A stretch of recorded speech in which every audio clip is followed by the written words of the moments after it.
Now, I'm not getting paid for this. No. What are you doing? But, you know, everybody knows that DeWalt puts out really good products. But they came out with a brushless, cordless sheetrock drill that is just absolutely amazing. I would have loved to have had one of these years ago. You know, the powered ones are great because you just keep them running and you get your timing down. And it probably wouldn't replace doing massive jobs, but the do-it-yourself person, man, I tell you, this is a good one to have in the inventory. It has paid for itself, in my opinion, probably twice over since we started this. You know, if I'd be doing this with just a regular one with the bit on there, it'd slow you down because this thing is super fast. Boom, boom, boom, boom. You know, whereas the other ones is like zzz, zzz, you know. Okay, let's see you in action. Okay, so I'll just do. I want to see more screws in the wall. You're supposed to. You know, you just get it in. What's great about this is you push it through the sheetrock, and it drives itself in. But the brushless, it won't turn until it meets resistance, and it's not very good for backing one out. You know, so it's always good to have, you know, a Phillips with a regular driver, just in case you don't get one sunk deep enough. You can go ahead and sink it while you're there rather than going back later and finding them all, which anybody that's ever done this before knows that's not fun at all.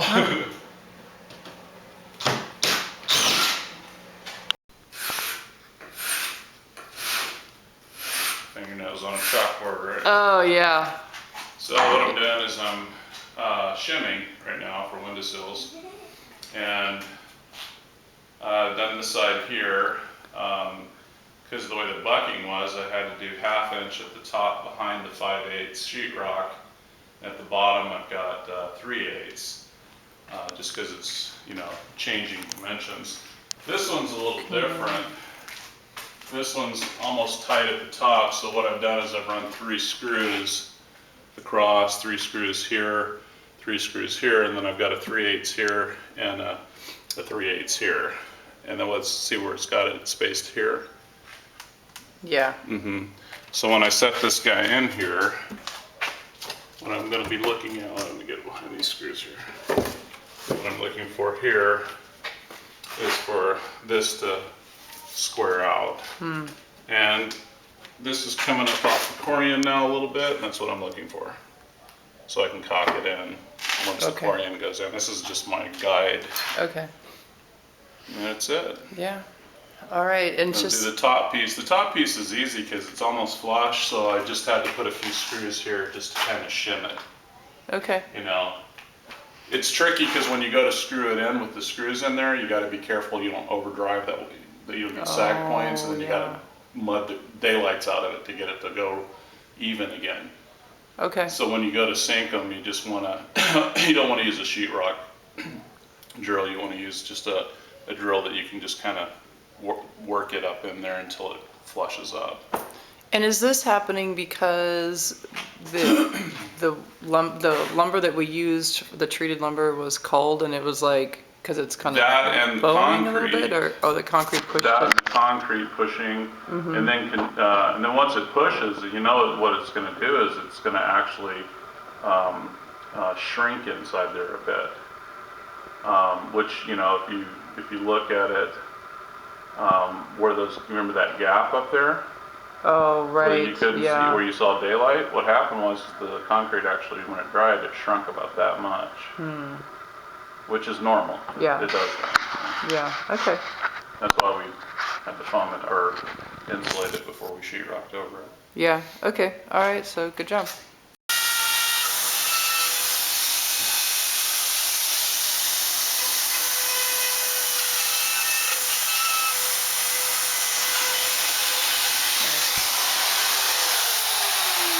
It's just attached just a tiny bit right there. Yeah, a little paper. Okay, well, our electrician did not come this week, so it's Saturday, and we want to try to get this bathroom ready to get finished up. So anyway, we decided we're just going to cut the hole in the sheetrock, and then when he comes next week, hopefully we'll connect this stray wire to an outlet box there, and then we can continue in here. Scott's been doing some more mudding, and we need to do some more wet sanding in there before we can prime it. And is that gonna? I need to remove the nail. Okay, yeah, and I'm sure it'll fit fine. Yeah, it'll fit. He already measured it and said, okay, well, if we're gonna stick it in there, we might as well make it level with this other one. And yeah, oh yeah, that's perfect. We'll just set it up and then he can hook it up. At least we can continue with our, dry sanding and such. Or wet sanding. I don't know why I keep saying that. I'm thinking drywall. We're wet sanding drywall.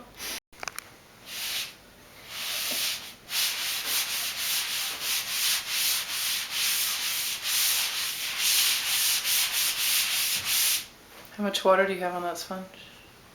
Like this.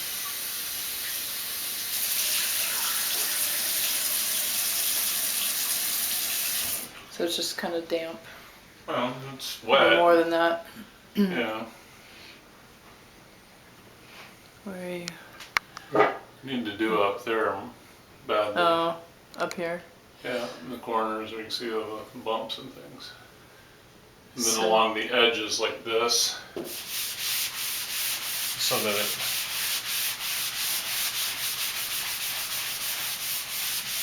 otherwise, that when you paint it, you can see lines. Oh, okay.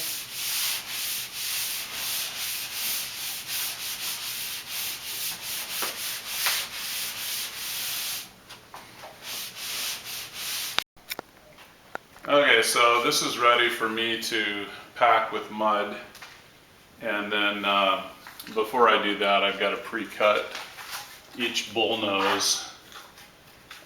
Is going to go in here, kind of about like that, but it's going to get cut where it's going to bevel out like this, like a picture frame, joining a picture frame like that, and the same thing on this one, it get beveled. That way you don't have, you got to really pack these with mud even when you do this, but it just makes it easier to finish them when it's like you got to start about right here and then you go out the corner like that with some tin snips, like so. And then the same thing with the other one to join it down like this. Okay. And really pack it with mud. Just get a lot of mud in there. Are you ready to start doing that now? Yeah, I gotta mix some mud though. Okay. So this is ready, so it's all, it's more even through here Yeah. with that. Okay, looks good. Yep. So I prepped my bullnose. First my long piece. So it's gonna fit in here like so. So you just Packed clipped in it with mud, the tin and then snips the two right there? pieces you see over there are my sides. Okay. So those get beveled on each side and then flat at the bottom. Okay. And both of them were exactly 58 inches. So that's Alrighty. good. It means I got I got all my trimming out right. So if I came out with the same dimensions, that's kind of a good thing. Nice. Means that I did a good job. Good job, dear.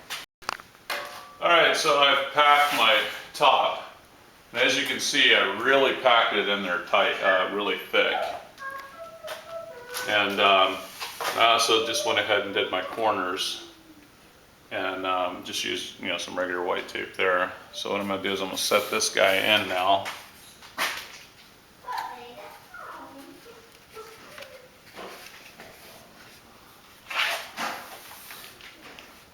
So what I'm looking for here is even.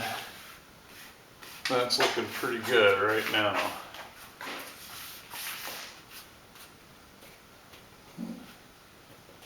That's looking pretty good. And so all I'm going to do now is I'm going to take my 6-inch knife and just kind of work this part here. Get it nice and flat. And I think what I'm going to do, and I saw somebody talk about this, is they actually will take the paper part during the drying process. Sometimes the stuff wants to come apart on you, they say just run some staples in it. And some people will use, sheetrock nails, but I think that's that doesn't make much sense to me. I think staples makes more sense.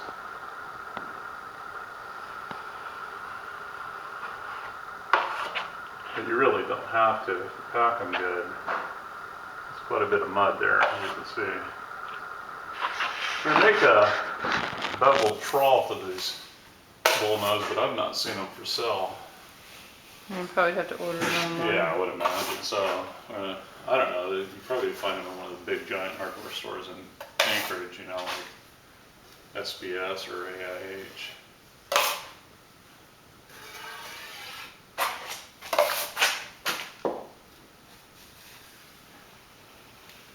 So I'm not going to remove a lot of this mud that you see up here because it's going to get so much mud packed in those.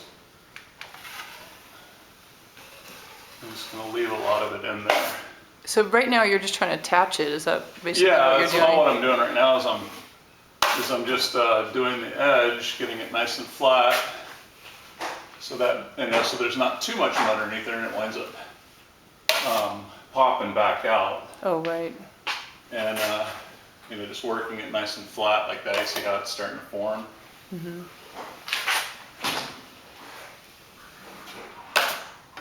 So this stuff is called Beadex. Beadex. Beadex. We're just Beadex Bullnose with the paper. A lot of guys, like I was talking to one of the finishers in town, and he doesn't like using the paper anymore. He uses the one that just has the metal and paper over the metal, and then he's tacking them in.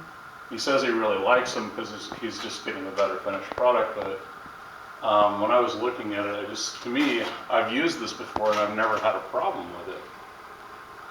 So I don't know. I'd have to see somebody use it, and then I could make a more informed decision on what's better. But I'm kind of like, if I've used something before and I know it works, I don't really want to change unless I see somebody using it, and I can go from there. okay. So when I start packing, I just kind of go like this.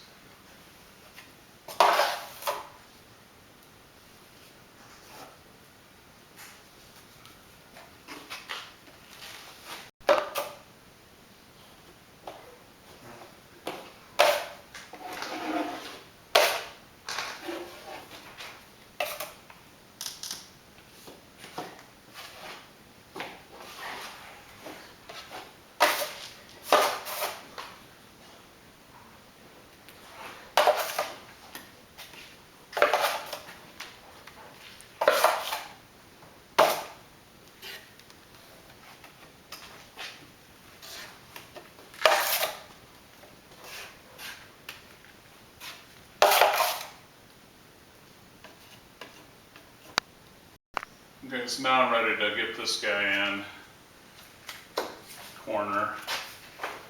And as you can see, I push that metal because when you cut them, sometimes they bevel out a little bit. But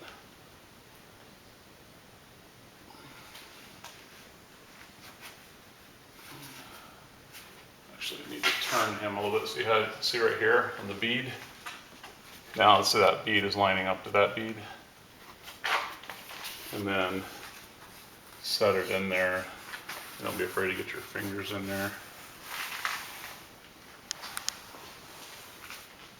Because I packed it really thick on the outside, I can just work all that in and make sure that it's going to seal nice. But that's pretty good right there. Get that a little tighter so I don't wind up having to pack that joint too much. That's pretty good. Is that okay that it's kind of looks like it's sticking out like a little bit? Well, yeah, it's okay because when I press this in, that's all right. I don't want to push on it too much because this is going to get a lot of mud. I mean, you can see this bevel. There's going to be a lot of mud gets in here to get this to smooth out to the wall. But yeah, that's fine.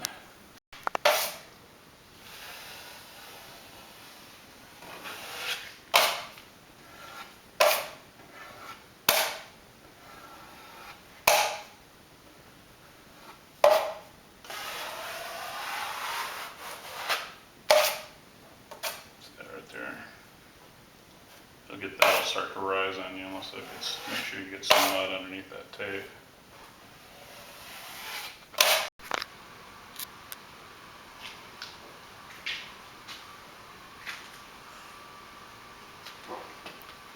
Looks like he has them in place, and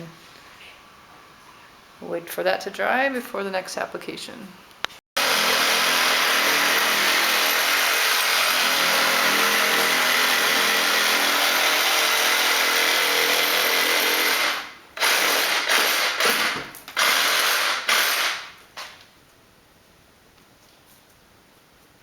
Pretty good. Probably What? tune it out a little bit. What are you doing with, why are you Oh, I'm using just that? beveling these corners so that when I put the Bullnose on there, it just, you know, it's not as pointed, more rounded. Okay, what is the difference between doing it on this one? Because this other, when you did this window over here, you just put it like straight on No, there. I did kind of score the edges a little Oh, bit. I do okay. them on all. It's just this one, there was a lot of space here, so I had some Oh. pretty thick shims in there. So I'm kind of, what I'm doing is like, when I put that Bullnose on the first time, it was not wanting to fit on evenly. And I was tired at the end of the day, and I knew I should have done this. Okay. But it makes a difference, you know, when you get them on there, it just squares them out a little better. So. And is this being so close to the Durock there gonna cause a problem, or? Yeah, not really. So what I'm gonna do is it's gonna come in here, so it's gonna raise it out like this. So I'm gonna feather it. It'll overlap a little bit on here, but that's okay. Won't hurt nothing. So this is already kind of raised out a little bit more than the sheetrock anyway. Okay. So when I pack this, it'll probably even out a little bit. So then when I do my borders, it won't matter. You'll never know. So, yeah. Do you have enough light up there? Yeah.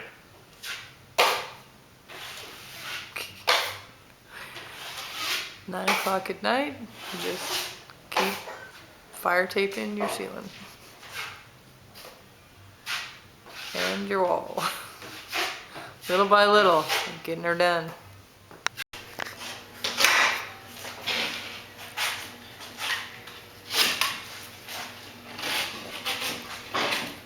Okay, so you put the pieces of the puzzle together. That Yep. should fit right up there. So are we long a little bit? I think just the cut's a little bit bigger down here. If you just square this off right here, I think it'd be good. Cause How much are you overlap there? just a 9/4, 1/8 inch. 1/8 of an inch. Okay. There's a. Let's use the luncheon doohickey behind you. So hand that to me. And see the red thing? Yeah. Yeah. Yeah, that guy.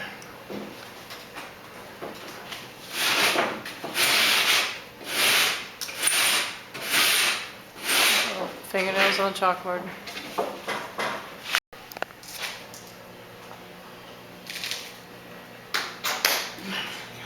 This is looking good. We're getting this wall finished. Like to see that. Ooh, even that little piece up in the corner. Very good. Well, it's Monday evening, and while Scott and Dakota are working on some drywall over there, Rocky was just here for a little while and hooked up this stray wire into the box that Scott put in here the other day. So now we have this outlet. Yeah, it's all right because at least we're going to use that wire for something. And I think, like I said before, we decided not to cut this out for the medicine cabinet because we have tons of drawer space here. So, and then he also hooked up an outlet, which is underneath there. You can't see it, but anyway, there's an outlet under there, and plugged my hairdryer into it. So we're gonna have to kind of cut a little space in the back of this door so this actually fits. It's just a little tight on the clothes right there, but I think if we just kind of, maybe cut a little notch or something back in the drawer, then it'll, where that outlet is in the far corner. So that'll be nice, don't have to unplug the hairdryer. And let's see, what else did he do? So he finished, everything's finished in here. We're still working on doing this wet sanding, not totally finished. But Rocky was able to finish all of the outlets in here. He added this one down here. and behind the washer and dryer, so we don't have to run this extension cord across here any longer, which is nice. And he also installed that one and the switch that goes with it. So we're just going to use one of those shop lights, actually, this shop light. It's on the other side. Once they go ahead and sheetrock this, we're going to go ahead and install that, and that will be our lighting in here.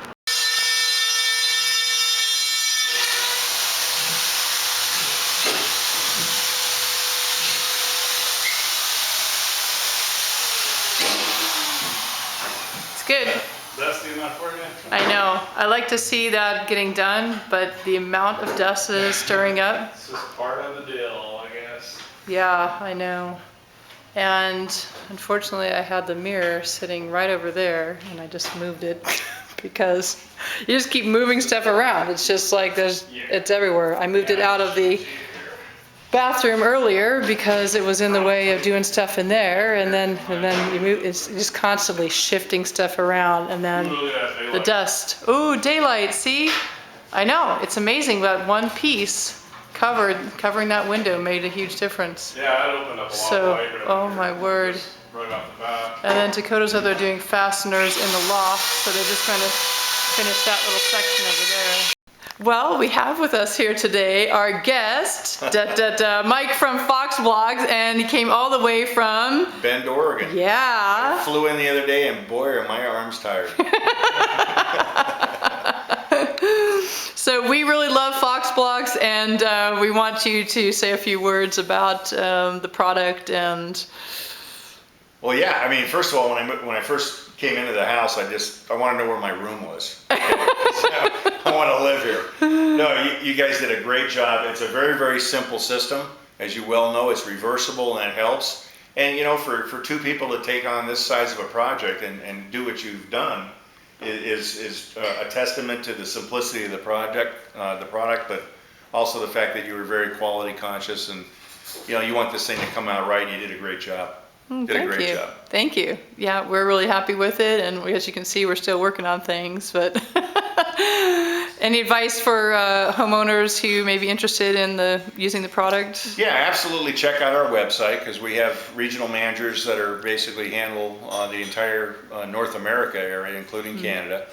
We have a lot of details on there that architects can utilize from the standpoint of BIM and Revit.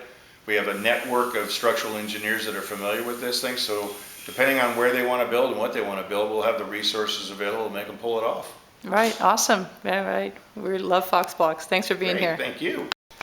Okay, what is going on in here? Well, It smells good. A little bit of porcini mushroom, mousse, Vidalia onions, and some carrot, and then gravy, and a little bit of balsamic rice or whatever. I was about basmati rice, and then put a little of that over there. Yep. So is this we even sent our guest from Fox Block so he can enjoy in his hotel tonight. Okay, yeah, I'm gonna send him off with a little Alaskan stew there. Probably maybe it'll be motivation to have him come back in the summer and go fishing or something. Yeah. Yeah, we've got some yucky weather going on out there today, so I don't know what happened to our spring, but this is a little rain-snow mixture, kind of, bleh. But we're getting more stuff done on the inside. Friday the 27th, and the end of the week, we are feeling good about having some progress done in this place. They did finish that little part of the sheetrock up there, and this is all done. So this whole room is finally finished. This whole wall over here got finished, and a little bit of mudding along the way. So it's a good feeling to finally have one room totally completed. So Scott was working on getting the bullnose around here, and he's just going to keep, plugging away on each of those window sills. And the other part that got a little more done is in here. Got some on the ceiling, Yahoo, and a little bit over here. So we can, he's just gonna fire tape this, and we'll go ahead and put a light up there. in this place. So there's still, you know, quite a bit to do around here. He's gonna just kind of put some of these pieces together. So all in all, we're making a little more progress. And unfortunately, did not get this bathroom done. Imogene's taking a bath in there right now. We're hoping to get that painted, but maybe that'll be happening this weekend. We'll see what goes on. So until next week.